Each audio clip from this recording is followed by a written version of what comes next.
En combinant toutes ces lumières invisibles, l'infrarouge, le millimétrique, la radio, on peut aller encore plus loin. Non seulement comprendre la composition des galaxies, mais également comprendre l'interaction qu'il y a entre les étoiles, la poussière et le gaz. Les étoiles vont par exemple chauffer la poussière. Les étoiles vont également, par leur rayonnement ultraviolet, irradier le gaz. Et donc on va avoir tout ce cycle d'interaction qui existe entre les étoiles et la matière interstellaire donnant naissance aux étoiles, les étoiles irradiant ou chauffant la matière interstellaire.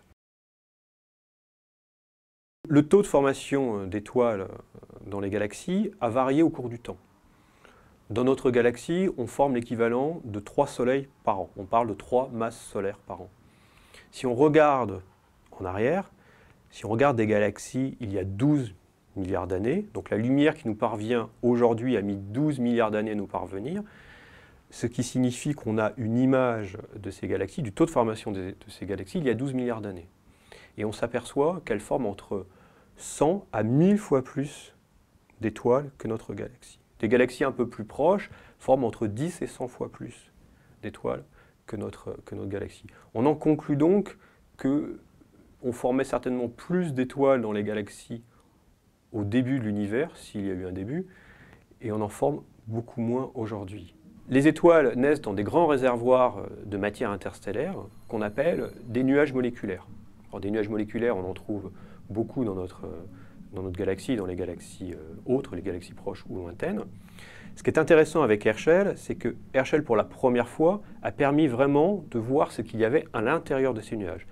Du fait de la poussière interstellaire, ces nuages sont totalement opaques à la lumière visible. Donc on ne pouvait pas les voir avec d'autres télescopes comme Hubble, on voyait la face extérieure. On ne voyait pas ce qu'il y avait à l'intérieur. Et grâce à Herschel, on voit enfin qu'à l'intérieur de ces grands nuages moléculaires, il y a tout un réseau de filaments, une sorte de matrice de filaments, et que ces filaments de matière interstellaire sont les zones privilégiées de formation d'étoiles.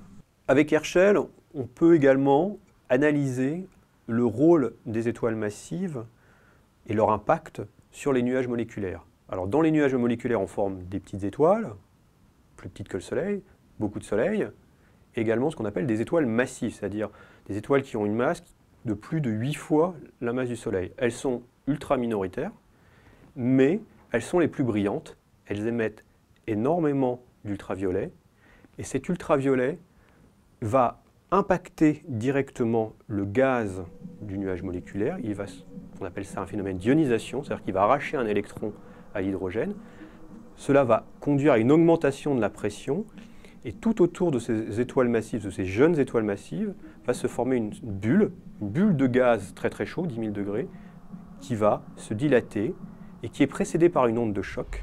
Et ce qui est très intéressant, c'est que cette onde de choc va à la fois transformer l'environnement, elle va le sculpter, créer des formes de piliers, ce qu'on appelle des clumps, c'est-à-dire des zones un peu plus compressées, et elle va peut-être également déclencher la formation d'une seconde génération d'étoiles.